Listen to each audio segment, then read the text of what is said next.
নমস্কার বন্ধুরা, কেমন আছেন সবাই? আশা করি সকলে খুব ভালো আছেন। আমি মুনমুন কিছু ভয় কিছু গল্পের চতুর্থ এপিসোডে আপনাদের সকলকে স্বাগত জানাই। আমাদের আজকের গল্প প্ল্যানচেটের ডাকে। তাহলে গল্প শুরু করা যাক। আমার ট্রান্সফার হলো কালিম্পংয়ের এক ছোট্ট গ্রামে। কলকাতার ব্যস্ত জীবন ছেড়ে পাহাড়ে নতুন পোস্টিং, ভাবতেই মনটা আনন্দে ভরে উঠেছিল। চারদিকে সবুজ পাহাড়, পাইনের জঙ্গল, মেঘের আনাগোনা আর এক শান্ত পরিবেশ। কয়েকদিন ধরে অনেক বাড়ি দেখার পর একটি বাড়ি আমার খুব পছন্দ হয়ে গেল। নিরিবিলি, শান্ত, সম্পূর্ণ কাঠের দোতলা বাড়ি। নিচতলায় থাকতেন বাড়ির বয়স্ক মালিক আর তার স্ত্রী। দোতলাটা ভাড়া দিলেন আমাকে। বাড়ির মূল দরজা দিয়ে ঢুকলেই বড় একটা উঠোন, পাহাড়ি নানান রঙের ফুলে সাজানো চারিদিক। বাড়ির পিছনের দিকে একটি বাগান। উঠোনের এক পাশ দিয়ে কাঠের সিঁড়ি উঠে গেছে দোতলায়। উপরে লম্বা একটা প্যাসেজ, পাশাপাশি দুটো ঘর উইথ অ্যাটাচ বাথ, একটি রান্নাঘর আর পিছনের দিকে বড় একটা ব্যালকনি। সেই ব্যালকনি থেকে যত দূর চোখ যায় শুধু পাহাড় আর ঘন পাইনের জঙ্গল। প্রথম 2 মাস আমি একাই ছিলাম। অফিস থেকে ফিরে গোটা বাড়িটা ভীষণ নির্জন লাগতো। প্রথমে নির্জন পরিবেশ ভালো লাগলেও ধীরে ধীরে একাকিত্ব অসহ্য হয়ে উঠল। কতক্ষণ আর চুপচাপ একা থাকা যায়? একদিন আমার অফিসের নতুন কলিগ নেহা আমায় বলে, ও যেখানে থাকে সেই বাড়িটি অফিস থেকে অনেকটাই দূরে। কাছাকাছি একটা বাড়ি খুঁজছে যাতে অফিস যাতায়াত করতে ওর সুবিধে হয়।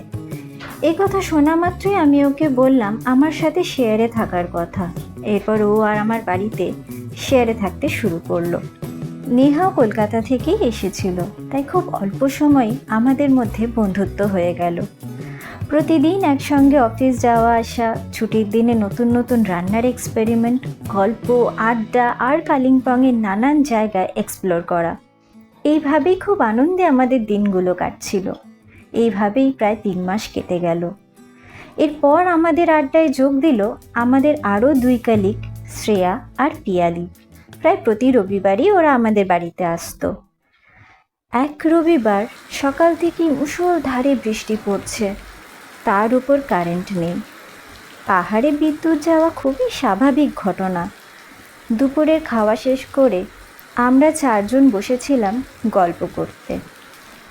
নানান আলোচনার পর হঠাৎ শ্রেয়া বলল, আচ্ছা, তোরা প্ল্যানচেট সম্পর্কে কিছু জানিস?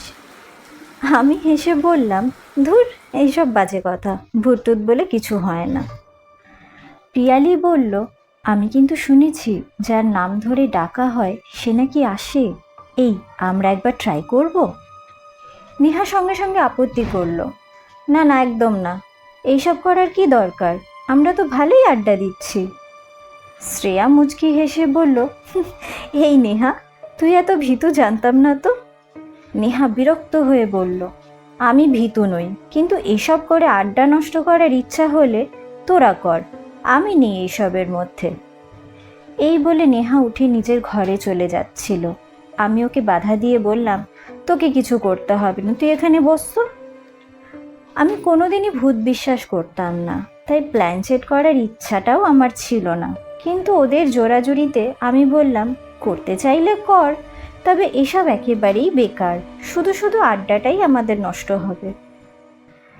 এরপর আমি, শ্রেয়া আর পিয়ালি 3 জনে মেঝেতে বসলাম।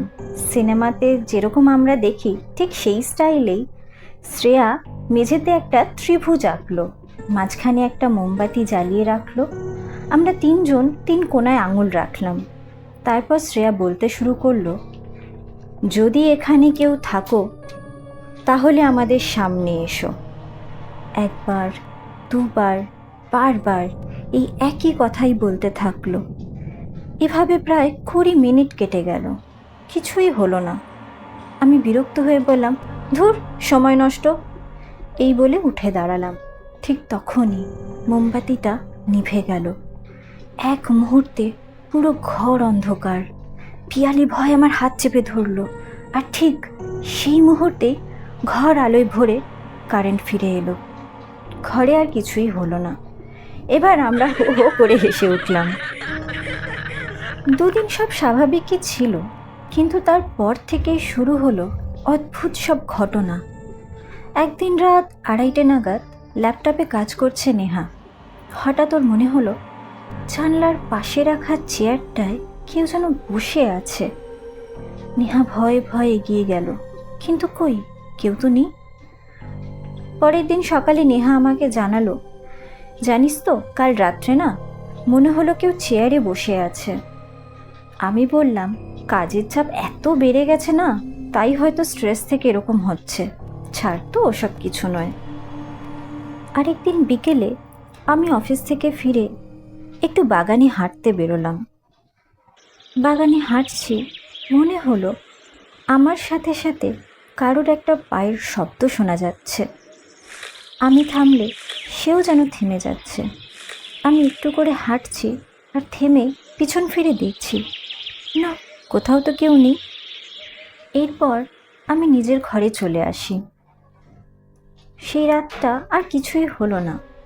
পরের দিন সকালবেলা নেহা আমায় বলল, এই কাল অত রাতে তুই কি রান্না করছিলি রে?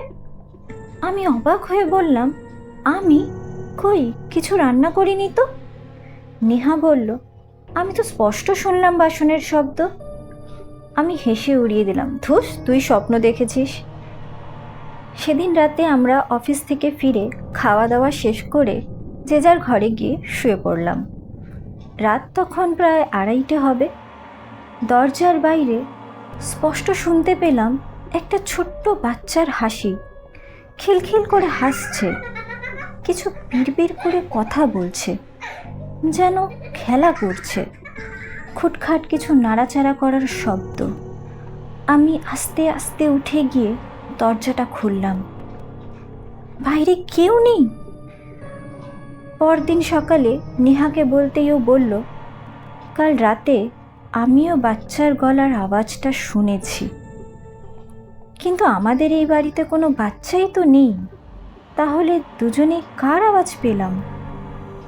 কিছুক্ষণ চুপ করে থেকে ব্যাপারটা আমরা বুঝতে পেরে আমাদের দুজনেরই মুখ ফ্যাকাশে হয়ে গেল। আমরা বাড়ির মালিককে ঘটনাটা জানালাম। তিনি শুধু বললেন, এটা আমাদের মনের ভুল। আমরা ঠিক করলাম আজকের রাতটা আমরা দুজনেই জেগে থাকব। সেই মতো আমরা অফিস থেকে ফিরে রাতে খাওয়া সেরে একই রুমেই দুজনে বসে গল্প করলাম, কিছুক্ষণ কাজ করলাম। এভাবেই পুরো রাতটা কেটে গেল, কিন্তু কিছুই হলো না।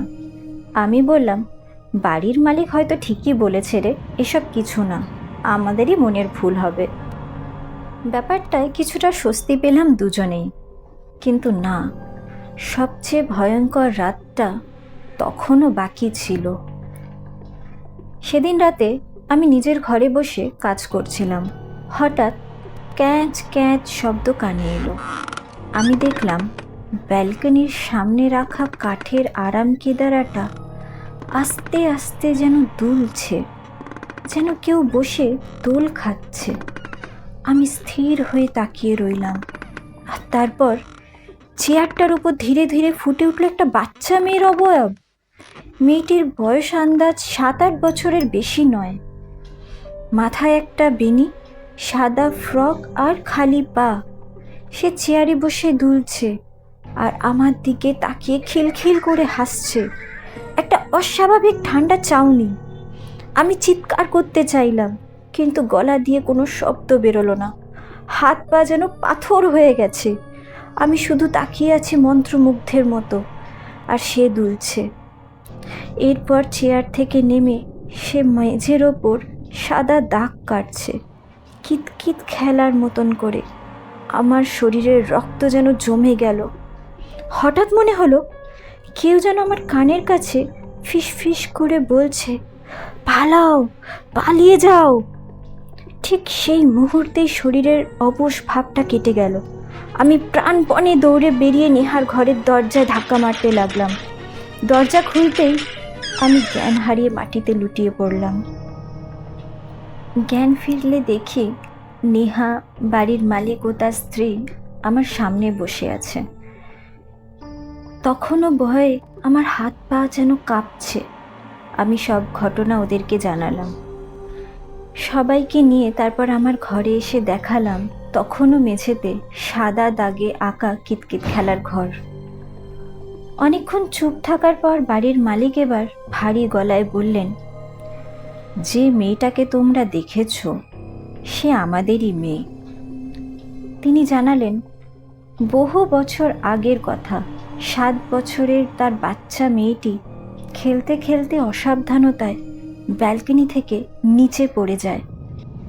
হাসপাতালে নিয়ে যাওয়া হলে মেয়েটিকে মৃত ঘোষণা করা হয়। বয়স কম হওয়ায় তাকে দাহ করা হয়নি, বাড়ির পিছনের বাগানেই তাকে সমাধিস্থ করা হয়েছিল। তিনি আরও বললেন, এত বছর ধরে কেউ ওকে কখনো দেখেনি, তাই তোমাদেরকেও কিছু বলিনি। আমরা ভাবতে পারিনি ও আবার দেখা দেবে। কথাটা শুনে আমরা সবাই চুপ। হঠাৎ আমার মাথায় বজ্রপাতের মতো একটা কথা মনে পড়ল। সেই প্ল্যানচেট, সেই টাকা! আমরাই তো বলেছিলাম, যদি এখানে কেউ থাকো আমাদের সামনে এসো। হয়তো সে সেদিন সত্যিই এসেছিল। তারপর আর আমরা দোতলায় থাকতে রাজি হইনি। কয়েকদিন নিচতলার মালিকদের সাথেই তাদের একটি ঘরে আমরা দুজন থেকে নতুন একটি বাড়ি খুঁজে নিলাম। সেই বাড়ি ছেড়ে চলে এলেও আজও মাঝরাতে কখনো কখনো ঘুম ভেঙে যায়। আজও রাতে কানে ভেসে আসে খিলখিল করে সেই ছোট্ট মেয়েটির হাসি। হয়তো কিছু দরজা একবার খুলে গেলে সেগুলো আর কোনো দিনই পুরোপুরি বন্ধ হয় না। কেমন লাগলো আমাদের আজকের গল্প? যদি আমাদের গল্প আপনাদের ভালো লেগে থাকে তাহলে অবশ্যই কমেন্ট করে জানাবেন কিন্তু, আর সাবস্ক্রাইব করে চ্যানেলটির পাশে থাকবেন। আর যদি আপনাদের কাছেও এরকম কোনো গল্প থাকে, যদি আপনাদেরও এরকম কোনো ঘটনা থাকে, তাহলে অবশ্যই সেটা আমাদের সাথে শেয়ার করুন। আমাদের অফিসিয়াল মেল আইডি কিছু ভয় কিছু গল্প @gmail.com। তাহলে আজ এই পর্যন্তই। নমস্কার।